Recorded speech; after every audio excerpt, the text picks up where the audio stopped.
오늘의 사연 시작하겠습니다. 안녕하세요. 43살 워킹맘입니다. 11살짜리 아들 하나, 9살짜리 딸내미 하나 키우고 있어요. 결혼은 12년 전 제 나이 32 때 3살 어린 남자와 했고요. 하지만 단 한 번도 남편이 연하라는 사실을 실감해 본 적은 없습니다. 소개팅으로 만난 첫날부터 지금까지 남편은 늘 어른스러운 모습만 보여줬거든요. 싸울 때도 저는 언제나 저도 모르게 언성을 높여 화를 내곤 했지만 남편은 달랐어요. 정말이지 남편이 화를 낼 수밖에 없는 상황일 때도 남편은 늘 침착하게 마음을 다스리고 대화로 상황을 풀어나가려고 했어요. 그런 모습을 보다 보니까 이 남자 정말 괜찮다 하는 생각이 들더라고요. 게다가 연애 기간 중 친정 아버지가 돌아가시는 일이 있었는데 정말 미친 듯이 우느라 정신도 못 챙기는 저와 엄마를 대신해서 남편이 장례식 준비부터 발인까지 도맡아 진행해줬어요. 오시는 손님들 맞으며 상주 노릇까지 해줬고요. 게다가 그렇게 혼자 며칠을 밤을 세워놓고도 제게 뭐라도 좀 먹어라, 좀 더 자라 하면서 제 걱정뿐이더라고요. 생색 한번 당연히 내지도 않았고요. 그 모습에 저는 겨우 8개월의 짧은 연애 기간에도 불구하고 결혼까지 결심하게 되었어요. 하지만 슬프게도 이 세상에 완벽한 남자는 절대 없더라고요. 바로 남편의 어머니가 문제거리였습니다. 시아버지는 초등학교 교감까지 지내신 교육자이시고 시어머니는 가정주부신데요. 시어머니는 처음 인사를 드리러 갔을 때부터 절 마음에 안 들어 하셨어요. 아니, 아무리 시대가 변했다고 해도 그렇지. 어떻게 3살이나 연상이야? 그리고 연상이면 피부 관리도 좀 하고 그래야지. 너무 제 나이로 보이는 거 아니니? 이런 말까지 하시면서 절 면박 주시더라고요. 그 말에 제 남편과 시아버지는 그런 소리 하지 말라고 시어머니를 나무랐지만 시어머니는 정말 콧방귀도 안 뀌더라고요. 시어머니가 완전 공주 스타일이죠. 꾸미는 거 좋아하고 사람 깔보기 일수고요. 몸 쓰는 일은 절대 싫어합니다. 그래서 옛날부터 가사 도우미도 많이 쓰셨다고 해요. 자기 손에 물 닿으면 습진 생긴다면서요. 만약 제 딸이 그런 집에 시집 가려고 한다면 쌍수를 들고 말릴 테지만 사람 마음이라는 게 본인이 그 상황에 닥치면 냉정해질 수가 없더라고요.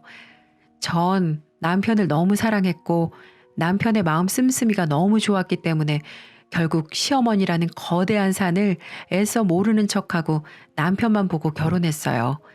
그리고 결혼 생활은 정말 좋았습니다. 남편과 함께하는 하루하루가 행복했어요. 물론 투닥거릴 때도 있었지만 언제나 남편이 어른스럽게 상황을 해결해줘서 어찌저찌 행복하게 결혼 생활을 굴려나갔습니다. 그리고 예쁜 아이들도 낳게 됐고요. 시어머니는 항상 우리 아들 하시면서 시댁에 자주 좀 놀러 오라고 하셨지만 남편이 적당한 선에서 늘 커트해 줬습니다. 시어머니의 닭다리 심해지자 시댁에는 석 달에 한 번 방문할 거고 그 이상은 절대 안 된다고, 친정에도 똑같이 방문할 거라고 아예 못을 박았네요. 시어머니는 그게 말이 되느냐며 거품을 물었어요. 하지만 시아버지도 시댁 식구가 자꾸 얼굴 비추면 못 쓴다고 하시면서 아들한테 그만 집착하라고 핀잔까지 주셨어요. 시어머니는 남편과 시아버지의 완강함 때문에 입을 삐죽대면서도 결국 석 달에 한 번 방문에 동의했네요. 물론 저는 시댁에 방문할 때마다 힘든 시집살이를 견뎌야 했어요. 시어머니께서는 본인은 먼지에 정말 예민하다면서 집안 곳곳을 청소하게 시켰는데 심지어 마대자루가 있는데도 불구하고 걸레질은 꼭 무릎을 꿇고 하라고 시켰어요. 한 번은 손이 많이 가는 갈비찜, 잡채, 전골 등이 드시고 싶다고 해서 3시간이나 시간을 들여서 요리했더니 제가 한 건 전부 맛이 없다며 눈앞에서 배달 음식을 시키기도 했고요. 저에게 항상 배운 것 없고 교양이 없단 말도 입버릇처럼 했습니다. 남편은 그럴 때마다 시어머니에게 불가지 화를 내주긴 했지만 오히려 제가 말렸어요. 석 달에 한 번만 참으면 되는 데다가 남편이 항상 저에게 미안하다고 그리고 고맙다고 말해주고 시댁에 다녀오면 꽃다발처럼 작은 선물이라도 챙겨주었거든요. 그래서 그냥저냥 버텨나갈 수 있었습니다. 하지만 그런 결혼 생활이 10년이 넘어갈 무렵 제가 정말 상상치도 못했던 시집살이가 펼쳐지게 되었어요. 저는 문구 회사에 다니고 있고 남편은 프리랜서 영상 편집자로 일을 하고 있어요. 그래서 저는 출퇴근을 하지만 남편은 외주를 받아서 재택근무를 하거든요. 그런데 회사에서 제게 강원도로 지방 발령을 낸 겁니다. 본사 직원으로서 공장 가까이에 머물면서 공장과 조금 더 원활하고 빠르게 소통해 달라는 게 회사의 당부였어요. 하지만 원래 거주지였던 서울을 떠나 갑자기 강원도로 간다는 건 정말 엄청나게 큰 일이잖아요. 아무래도 회사를 그만둘 수도 없고 가족들은 다 두고 저 혼자 강원도로 이사 가는 게 어떨까 싶어 남편에게 고민을 털어놓았죠. 그랬더니 남편이 심각한 표정으로 그러더라고요. 어떻게 당신 혼자 강원도에서 살아? 그러지 말고 우리 다 같이 이사하자. 당신 외롭게 혼자 사는 꼴 나 못 봐? 제가 너무 놀라서 진심이냐고 그러니까 당연히 진심이라고, 같이 안 살면 어떻게 부부겠냐고 하더라고요. 그 말에 눈물이 그렁그렁 차올랐습니다. 내가 정말 결혼 잘했구나 싶었어요. 그렇게 다 같이 강원도로 이사 가기로 하면서 집도 알아보고 아이들 전학도 준비했어요. 그러면서 시댁과 친정에도 소식을 알렸고요. 그런데 시어머니가 난리가 나신 겁니다. 아니 어떻게 강원도로 갈 수가 있느냐고요. 그럼 석 달에 한 번 보는 것도 힘들어지지 않겠냐고요. 남편이 그래도 어쩔 수 없다고 하니까 이런 법은 없다고, 가려면 자기를 죽이고 가라네요. 그러면서 난리를 치는데 정말 60도 훌쩍 넘은 분이 저희 어린 딸보다도 더 심하게 떼를 쓰더라고요. 물론 화를 내실 거라곤 예상했지만 그 정도일 줄은 몰랐습니다. 남편은 괜찮다고 저러다 제 풀에 그만두실 거라고 했지만 시어머니는 그 정도에서 멈추지 않았어요. 저희 부부에게 사진 여러 장을 보내시면서 이런 이야기를 하시더라고요. 나 너희들 강원도 이사 얘기 때문에 스트레스로 머리도 다 빠지고 심지어는 평생 없던 알레르기까지 생겼다. 너희들 정말 나 이 꼴로 만들어 놓고 이사 갈 거야? 시어머니께서 보낸 사진은 정수리 사진과 알레르기 검사 결과지 사진이었어요. 정수리는 솔직히 머리가 대체 어디가 빠졌다는 건지 몰라볼 만큼 빽빽했지만 알레르기 검사 결과지는 의외였어요. 왜 요즘 병원에서 수십 가지의 알레르기 종류 중에 내가 무슨 알레르기를 보유하고 있는지 검사해 주는 것 있잖아요. 그런데 시어머니께서 소고기 알레르기가 있으시더라고요. 그것도 가장 위험한 알레르기 등급이었습니다. 솔직히 정말 놀랐어요. 시어머니께서는 고기 킬러시거든요. 그 중에서도 소고기를 가장 좋아하시는데 소고기 알레르기가 생기셨다니 심적으로 스트레스를 많이 받으시긴 했구나 싶었죠. 남편도 당황해서는 크게 걱정을 하더라고요. 말로는 계획한 대로 그냥 강원도에 가자고 말하는 남편이었지만 아무래도 이대로 가버리면 저도 남편도 마음이 불편할 게 뻔하더라고요.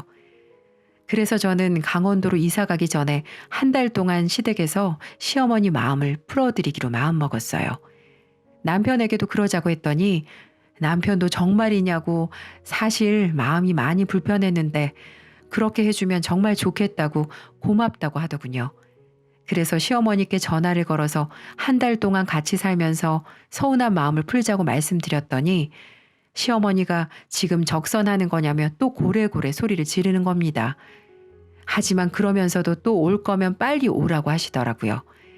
정말 어느 장단에 춤을 추라는 건지 모르겠는 일이었지만 어쨌든 저희는 한 달 동안 시부모님과 함께 살게 되었죠. 덕분에 아이들 등하교 시켜주는 일이 만만치 않게 되었지만 딱 한 달만 고생하면 되니 참고 버티면서 시어머니와 이럴 때 원만한 관계 유지하면서 잘 지내는 것도 나쁘지 않겠다는 생각도 들었습니다. 그렇게 시댁에 들어갔는데 사람은 역시나는 역시나더군요. 시댁에서 저는 언제 그랬냐는 듯 시집살이에 시달리게 되었어요. 시어머니는 집안일은 물론 사소한 심부름 하나까지 전부 다 저를 시켰고요. 물 떠와라, 아니, 찬물 말고 미지근한 물 떠와라. 아니, 컵에 립스틱 자국 남아있는 것 안 보이냐? 다른 컵 가져와라. 등등등. 노이로제가 생길 지경이었어요. 남편도 재택근무를 하느라 내내 집에 있으니 당연히 절 도와주려 했지만 제가 말렸어요. 당신이 이러면 우리 한 달 뒤에 갈 때 또 엄한 소리 들어야 한다고요. 저는 한 달만 눈 딱 감고 참자고 저 자신을 다독였어요. 시어머니가 뭐라고 고래고래 잔소리하실 때는 그냥 한 귀로 듣고 한 귀로 흘렸고요. 제게 쉬기 직전인 찬밥을 먹으라고 주셔도 참고 너 갈수록 못생겨지고 늙는다고 이러다가는 사람들이 나를 더 어리게 보겠다고 깔깔 웃으실 때도 참았습니다. 하지만 정말이지 참기 힘든 건 시어머니가 손주들을 차별하실 때였어요. 늘 아들 아들 하시는 것처럼 손녀는 보지도 않고 손자만 챙기시는 거예요. 같은 식탁에서 손자 앞에만 고기 반찬 밀어주시는 걸 볼 때마다 정말 제 딸이 불쌍해서 눈물이 다 나려고 했지만 그래도 꾹 참았죠. 남편도 정말이지 나쁘끄럽고 미안하다고 했지만 제가 티내지 말라고 했습니다. 시아버지도 시어머니가 소고기 알레르기까지 생겼다니 많이 유하게 대해주려고 노력하셔서 시어머니는 더더욱 기세가 등등해졌어요. 그러던 어느 날이었습니다. 시어머니가 샤브샤브가 드시고 싶다고 하셔서 소고기 샤브샤브와 돼지고기 샤브샤브를 따로 만들었거든요. 시어머니는 소고기가 비싸니까 여자들은 전부 다 돼지고기 샤브샤브를 먹자고 하시더군요. 소고기 샤브샤브는 남자들 주고요. 또 울컥 화가 밀려왔지만 참았습니다. 사실은 어머니가 소고기 알레르기가 있어서 못 드셔서 그런 핑계를 대고 저를 못 먹게 한 거죠. 참 어이가 뺨을 치더군요. 하지만 전 티를 내지 않고 그냥 네 어머니 하고 초심을 잃은 듯 대답했어요. 전 초저녁 때부터 가스레인지 앞에 붙어서 샤브샤브 두 냄비를 열심히 끓여 식탁에 내놨습니다. 다들 맛있다면서 먹더라고요. 하지만 시어머니는 간이 짜다는 둥 깊은 맛이 없다는 둥 타박을 해댔습니다. 그래도 그냥 흘려들으며 식구들 그릇 채워주고 있는데 갑자기 시어머니가 캑캑거리면서 목을 붙잡는 거예요. 너무 깜짝 놀라서 왜 그러시냐고 하니까 숨을 못 쉬겠다면서 버둥거리는 겁니다. 알레르기 반응이 난 모양이었어요. 그 모습을 보는데 정말 소름이 끼칠 만큼 무섭고 제 온몸이 다 딱딱하게 굳어버리더라고요. 시아버지는 황급히 시어머니를 부축하고 남편은 119를 부르려는데 시어머니가 119는 됐고 약이나 가져오라고 컥컥거리면서 말하는 겁니다. 그래서 얼른 알레르기 약을 가져다 드렸더니 물과 함께 꿀꺽 삼키고서 헐떡거리더라고요.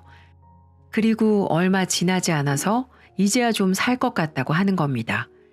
남편은 정말 119 안 불러도 되겠냐고 했지만 시어머니는 됐다고 병원에서도 이럴 때 약 먹으면 된다고 했다는 거예요. 그러고는 저를 확 째려보더라고요. 너 국자 섞었었지? 네가 아주 시애미를 죽이려 들어? 그러면서 서러워 죽겠다는 듯 눈물까지 맺더라고요. 어쩌겠습니까? 당연히 제가 죄인이지요. 정신없이 식구들 챙기느라 국자를 섞었었는지 아닌지도 전혀 모르겠더라고요. 그래서 그냥 너무 죄송하다고 한 번만 용서해달라고 싹싹 빌었어요.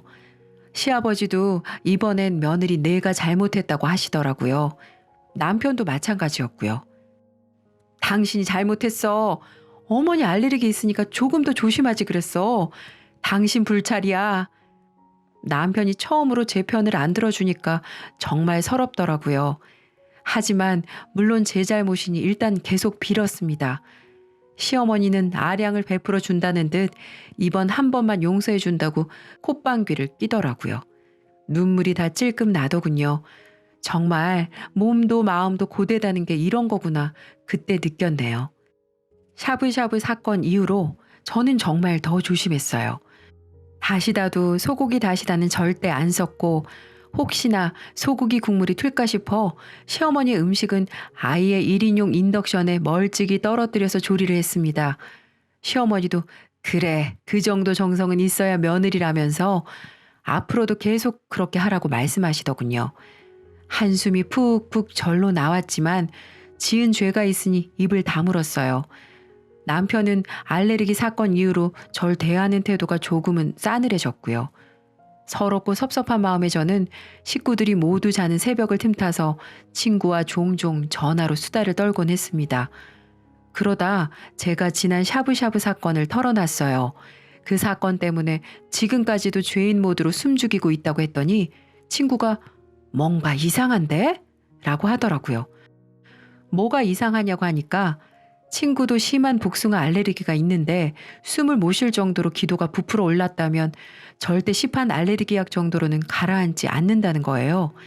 아이의 침도 못 삼킬 정도인데 어떻게 약을 삼킬 수가 있냐고 하더라고요. 친구의 말에 갑자기 쎄한 기분이 몰려왔습니다. 사실 저도 그렇고 시댁 가족들도 그렇고 알레르기가 있는 사람이 한 명도 없어서 관련 지식이 전혀 없었거든요. 그러고 보니 정말 친구의 말대로 숨을 못 쉴 정도인데 어떻게 약을 삼키셨지? 하는 생각이 들더군요. 설마 아니겠지 싶었지만 쎄한 기분은 좀처럼 가라앉지 않았고요. 그래서 시어머니가 보내셨던 사진을 급히 다시 뒤져봤죠. 그런데 이제 보니까 알레르기 검사의 맨 윗부분이 교묘하게 잘려 있더라고요. 보통 환자의 이름이 맨 윗부분에 적혀 있잖아요. 아무래도 뭔가 이상하다 싶었습니다. 검사 결과지를 봐야겠다 싶더라고요. 그날부터 전 식구들이 집에 없을 때를 노려 집을 조금씩 뒤지기 시작했어요. 누가 보면 너무 집요하다고 생각할지도 모르겠지만 그땐 정말이지 그 쎄하고 찝찝한 기분 때문에 잠을 못 잘 정도였거든요. 꼭 진실을 밝히고 말겠다는 생각뿐이었어요. 그리고 집안을 뒤진 지 딱 나흘이 되었을 때 전 검사 결과지를 찾아냈어요. 장롱 위 깊숙이 숨겨져 있더군요. 그런 곳에 숨겨놨다는 것부터가 수상했어요. 그리고 결과지 내용을 확인한 순간 전 정말이지 경악을 금치 못했어요. 어머님의 알레르기 결과지는 깨끗했어요. 그 흔한 진먼지 알레르기 하나 없이 아주 깨끗했습니다. 소고기 알레르기가 있는 결과지도 함께 있었는데 그건 다른 사람의 이름으로 되어 있더군요. 생년이 어머님과 동년배인 것이 아마 친구분의 결과지를 빌린 모양이었습니다. 정말 소름이 돋고 어이가 없더라고요. 처음에는 이걸 대체 어떻게 할까? 그냥 눈 딱 감고 모르는 척 할까? 하는 생각도 있었습니다. 정말이지 엄청난 폭탄 선언이라 터뜨리는 게 부담스럽더라고요. 하지만 이대로 가슴속에 묻어버리기에는 정말 심장이 터질 것 같아서 시어머니께 조용히 대체 왜 그러셨냐고 여쭤보려고 했어요. 서로 진지하게 대화한 뒤 시어머니께서 자신의 거짓말을 스스로 털어놓으실 수 있도록 기회를 드리는 게 좋겠다 싶었습니다. 그래서 제가 비밀을 알아낸 바로 그날 시어머니께서 외출해서 들어오셨길래 같이 산책 가시지 않겠냐고 여쭤봤죠. 그랬더니 갑자기 절 위아래로 훑어보시더라고요. 시어머니 특유의 공주 눈빛이 있어요. 사람을 완전히 깔보는 눈빛이요. 그러더니 어이가 없다는 듯이 말씀하시더라고요.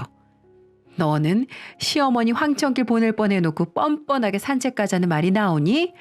조선시대 같았으면 바로 집 밖으로 내쫓겨서 객사했을 거야. 나 정도 되는 시어머니니까 데리고 살아주지.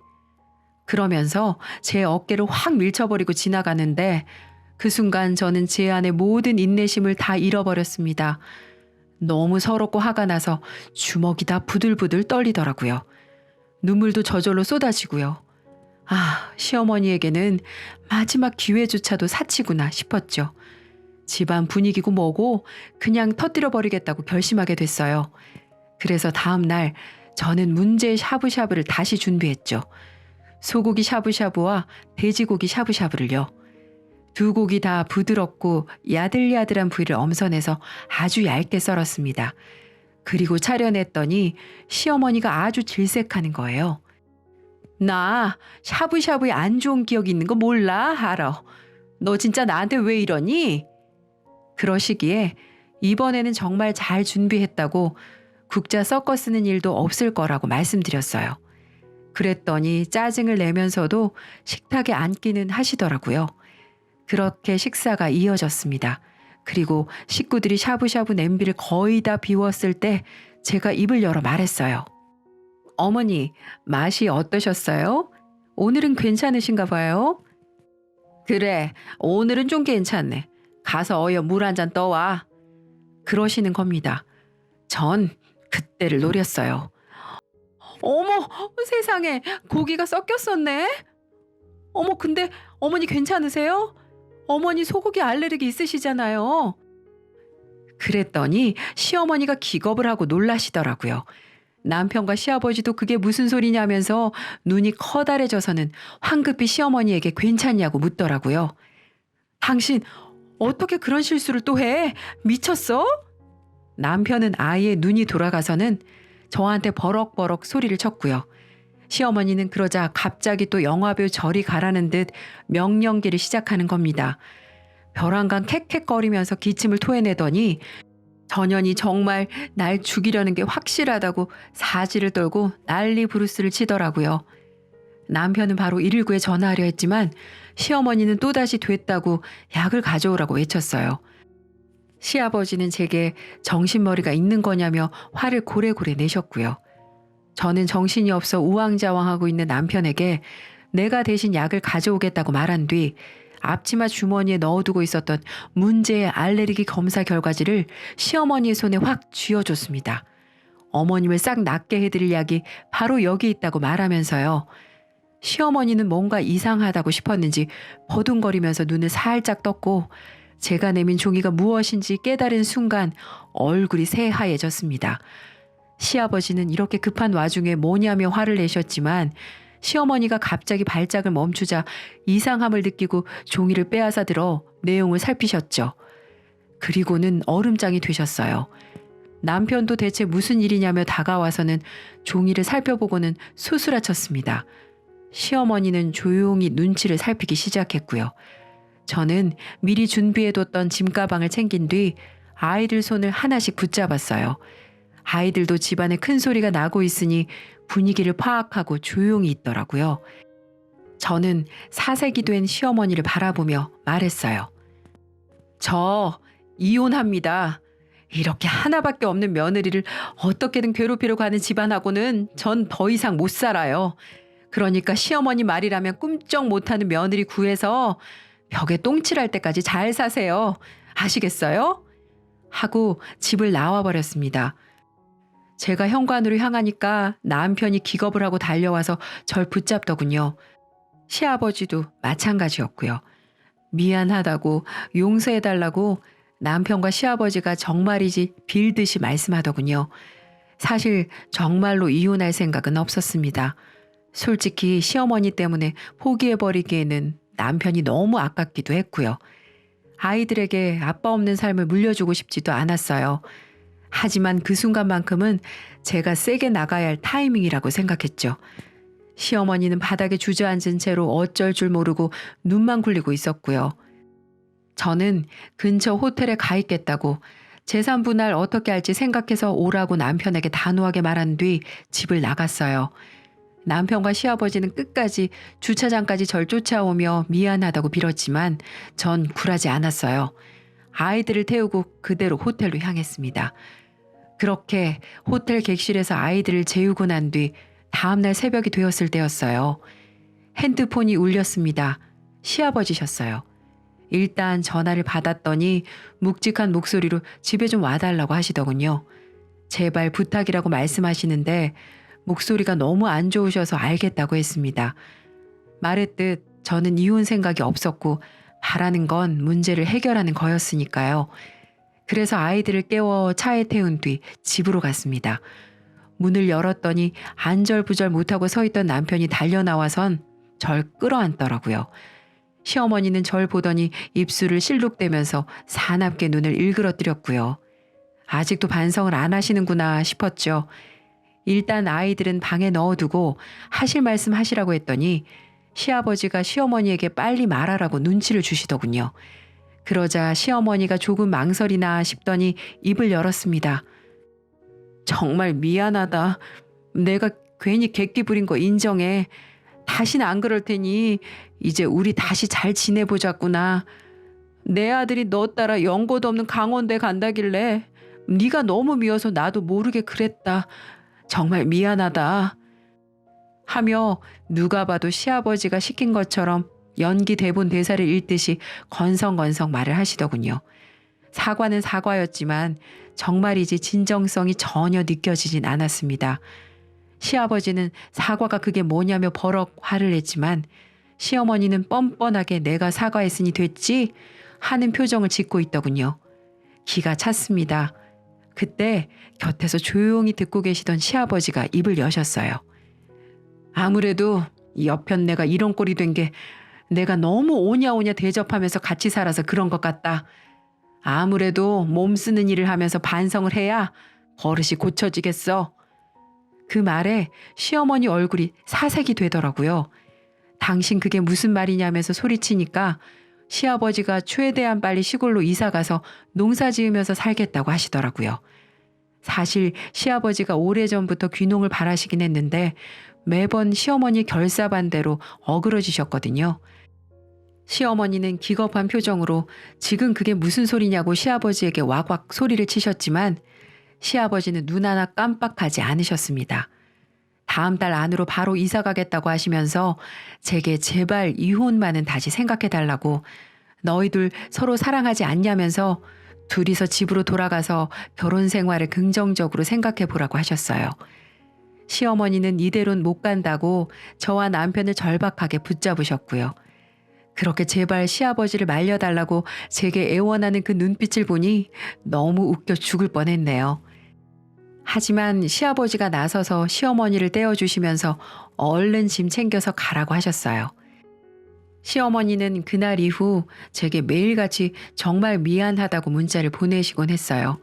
하지만 시아버지의 뜻은 변함이 없었습니다. 시아버지는 정말로 시어머니를 끌고 깡시골로 이사를 가셨어요. 아버님 고향인 전라도 무안으로 가서 양파 농사를 짓는다고 했는데 제게 카톡으로 사진을 하나 보내주시는 겁니다. 바로 그 사진은 시어머니가 잔뜩 인상을 쓰면서 더운 땡볕에서 양파를 힘들게 캐고 있는 모습이었죠. 그러면서 내 시어머니 이렇게 반성하고 있다고 우리 아들 잘 데리고 살아달라고 하시면서요. 본인 치맛자락에 물 조금 튀는 것도 기겁하고 싫어하시던 분이 울상으로 온몸 가득 흙 범벅되어가며 일하는 걸 보니까 솔직히 고소했습니다. 그 사진을 보고 얼마나 배꼽 잡고 웃은 줄 몰랐어요. 그날 피로가 싹 풀리는 것처럼요. 어떻게 부부 사이인데 저렇게 행동하는 모습이나 말하는 모습이 다를 수가 있는지 알다가도 모를 일이었어요.